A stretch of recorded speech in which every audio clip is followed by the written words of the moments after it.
Hello বন্ধুরা, শুভ সন্ধ্যা তোমাদের সবাইকে। তোমরা সবাই কেমন আছো? আশা করি অনেক ভালো আছো। তো চলে এসেছি আরও একটা ভিডিও নিয়ে। আর ভিডিওটা এই যে মায়ের বাড়ি থেকেই আর কি, মা বাবার বাড়ি থেকেই শুরু করছি। তো আজকে যেহেতু বৃহস্পতিবার, তো কালকে তো আমার প্রচুর শরীর খারাপ করেছিল, ওখানেই তো ভিডিওটা আর কি শেষ করেছিলাম। তারপরে আমার আর কি নড়ার ক্ষমতা ছিল না।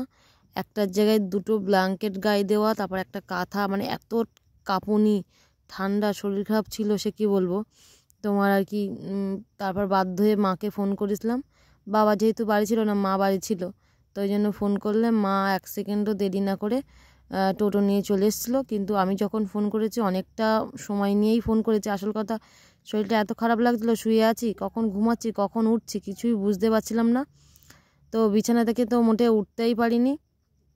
তারপরে মানে 12:30-12টার দিকে ফোন করেছিলাম, মানে আমি করিনি, মানুকে বললাম যে মামার ফোনে ফোন করতে।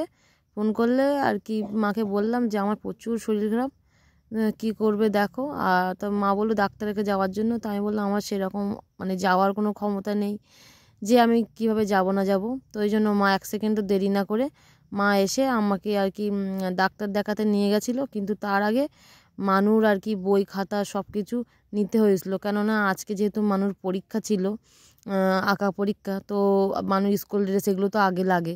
তো ওই জন্য মা আমাকে বলেছিল একটু আস্তে আস্তে ওগুলো গুছিয়ে নিতে। তো আমি কিচ্ছু গোছাতে পারিনি, আমি যেমন শুয়েছিলাম মা তেমনই এসে দেখলো। মাকে বললাম তুমি একটু গুছিয়ে নাও, আমি উঠতে পারছি না মোটে। তো যাই হোক, খুব কষ্ট করে সব জিনিসপত্র গুছিয়ে মা নিয়েছিল। যাই হোক, আমার জিনিসপত্র রাখা, মা তো খুঁজে পাওয়া সম্ভব না। তো যে টোটোতে আর কি এসলো সেই টোটোতেই আবার চলে গেছিলাম। কিন্তু তখন দুপুর টাইমটা হয়ে গেছিলো বলে কোনো ডাক্তার খোলা ছিল না। আপাতত একটা ওষুধের দোকান থেকে আর কি ওষুধ নিয়ে খাওয়া হয়েছিল। তো এদিকে দেখো, মানুর এই টাইম দেখা হচ্ছিলো, মানুকে যেহেতু পড়তে গেছিলো তো মা আর কি আনতে গেছিলো। আর আমি খালি পেটে সব ওষুধগুলো খেলাম খাওয়ার আগে, কারণ সন্ধ্যার সময় খালি পেটে ওষুধ আছে সেইগুলো আর কি খাচ্ছিলাম। তো যাই হোক, কালকে এসে তোমার আর কি সন্ধ্যাবেলা একটা ডাক্তার দেখাতে গেছিলাম। তো দেখিয়ে সেখানে অনেক কিছুই বলল। তো এদিকে দেখো, কাকিমা এসছে আমাকে দেখতে আর কি, আমার শরীর কেমন আছে না আছে, আর মার সাথে গল্প করছে, আর কাকা সবার আর কি বাড়ির বিষয় নিয়ে কী সব কথা বলছিল। তো যাই হোক, এদিকে দেখো এখন চা বানালো, যেহেতু কাকিমা এসছে, আর তার মধ্যে আমার একটু কড়া করে আদা দিয়ে চা করলো। আর এইদিকে এই যে মা সুজি করছে, এই রাতে আমি খাবো, আমি না মোটে একদম ভাত খেতে পারছি না। তো যাই হোক, মানে খিদেই পাচ্ছে না, তো ভাত খাবো কি মোটে, তো সেই মা তো শুনতেই চাইছে না। আর সুজিকে মানে কিছু না খেলেও তো ওষুধ খেতে হবে না। আর এদিকে কালকে যখন ডাক্তার দেখাতে গেছিলাম, তো ডাক্তার অনেক কিছুই বললো বলতে প্রেশার একদমই নেই। কত বেশি অতটা মানে মনে নেই, তা 100 কত 4/, তোমার 66 না কত বেশ ছিল। তো ওরকমই বললো প্রেশার কম কম আছে। আর এদিকে জ্বর ছিল 104/5 জ্বর ছিল। তো যাই হোক, ওষুধ খেয়ে আমি মানে অনেকটাই সুস্থ হয়েছি আগের থেকে।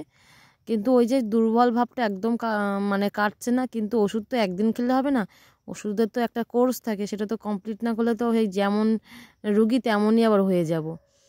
আর বমি বমি প্রচুর অসুবিধা হচ্ছিলো, সেটাও তোমার আর কি ঠিক হয়েছে ওষুধ খেয়ে। তো যাই হোক, এই যে এখন চা খাচ্ছি, একটু বেশি করে আদা দিতেই বললাম মাকে, কারণ আমার জন্য কেমন গাটা গুলাচ্ছে এরকম হচ্ছিলো আর কি। তো এই সমানে একটু বেশি করে চা খাচ্ছি। আর এই কালকে সুজি খেয়েছি, আজকেও সুজি খাচ্ছি, সকালে একটু গরম গরম ভাত খেয়েছিলাম আর দুপুরে।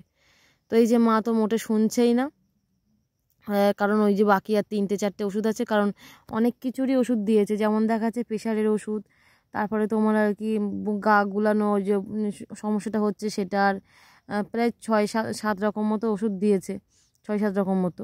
তো এখন খালি পেটে দুটো ছিল গ্যাসের, আর একটা বেশ কিসের ছিল আমার জানা নেই, আর বাকিটা খাওয়ার পরে। তো এই যে অল্প একটু সুজি মাকে বললাম অল্প একটু দাও, খিদে পেলে পরে খাবো, না হলে অল্প এখন একটু দাও। আর ওষুধ তো আমি একেবারে খেতে পারছি না, আর ওষুধ খাওয়ার পরপরই আমার হয় মুড়ি খেতে হবে, নাই কোনো বিস্কুট কিছু গালে দিতে হবে, নাহলে খেতেই পারবো না একদম আর কি। তো সবশেষে একটা কথাই বলবো, আগের থেকে অনেকটাই ভালো আছি। আর একটা কথা এইটুকু বলতে পারি, যার বাবা মা আছে তার সব আছে, আর যার বাবা মা নেই তার কেউ নেই, এরকম একটা ব্যাপার। কারণ বিপদে পড়লে বাবা মা ছাড়া কেউ দেখবে না। সত্যি কথা বলতে কালকে যা পরিস্থিতি, মা যদি না যেত আমার যে কী হতো তা সে কে জানে। তো যাই হোক চলো, মানু এখন এই যে বই নিয়ে পড়বে, কারণ কালকে মানুর মৌখিক পরীক্ষা। সন্ধ্যাবেলা পড়ে তো আসলো, তার মধ্যে এত কিছু হলো এই আর কি। তো চলো আজকের মতো টাটা।